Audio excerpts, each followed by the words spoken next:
मृत्यु एक अटल सत्य है। आइए जानते हैं इस कहानी के माध्यम से।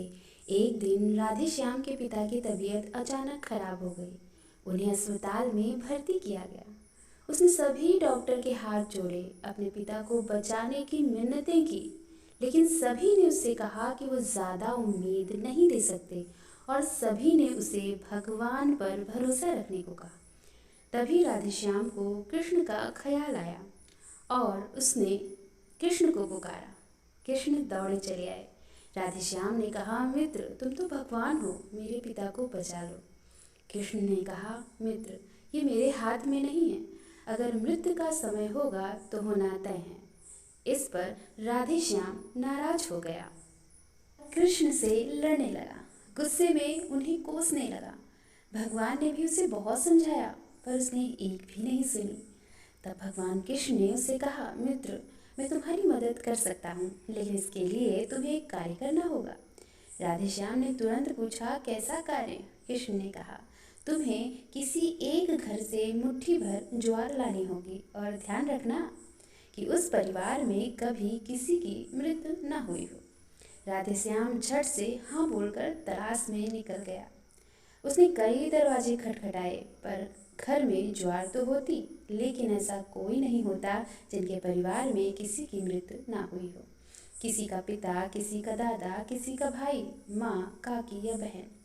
2 दिन तक भटकने के बाद भी राधेश्याम को ऐसा एक भी घर नहीं मिला। तब उसे इस बात का एहसास हुआ कि मृत्यु एक अटल सत्य है। इसका सामना सभी को करना होता है, इससे कोई नहीं भाग सकता। और वो अपने व्यवहार के लिए कृष्ण से क्षमा मांगता है और निर्णय लेता है कि जब तक उसके पिता जीवित हैं उनकी सेवा करेगा। थोड़े दिनों बाद राधेश्याम के पिता स्वर्ग सिधार जाते हैं।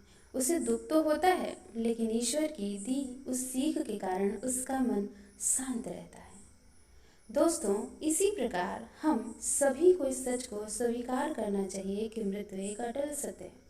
इसे नकारना मूर्खता है। दुख तो होता है, लेकिन उसमें फंस जाना गलत है, क्योंकि केवल आप ही उस दुख से पीड़ित नहीं हैं, अपितु संपूर्ण मानव जाति उस दुख से रूबरू होती है।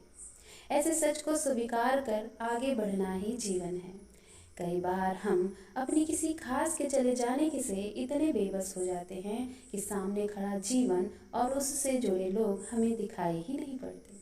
ऐसे अंधकार से निकलना मुश्किल हो जाता है। जो मनुष्य मृत्यु के सत्य को स्वीकार कर लेता है, उसका जीवन भार विहीन हो जाता है और उसे कभी कोई कष्ट नहीं तोड़ सकता। वो जीवन के हर क्षेत्र में आगे बढ़ता जाता है। दोस्तों, अगर आपको ये वीडियो पसंद आया हो तो वीडियो को लाइक करिएगा और हाँ, चैनल को सब्सक्राइब करना मत भूलिएगा। वीडियो देखने के लिए आपका बहुत बहुत धन्यवाद।